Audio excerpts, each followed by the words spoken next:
जळगाव जनकल्याण नागरी सहकारी पतसंस्था मर्यादित जळगाव जामोद क्रमांक 1058। तुमच्या एका रक्ताच्या थेंबातून कुणाचं आयुष्य वाचू शकतं।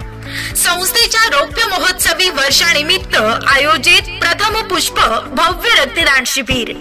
आभार डॉक्टर हेडगेवार रक्त केंद्र अकोला।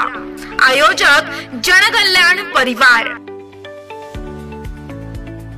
दिनांक 26 एप्रिल 2025 रोजी शनिवार। स्थळ जनकल्याण टॉवर दुर्गा चौक जळगाव जामोद जिल्हा बुलढाणा। वेळ सकाळी 10 ते दुपारी 2 वाजेपर्यंत। नोंदणीसाठी संपर्क क्रमांक 94 23 72 14 56 94 21 47 36 56 94 21 88 25 89 94 23 72 14 57।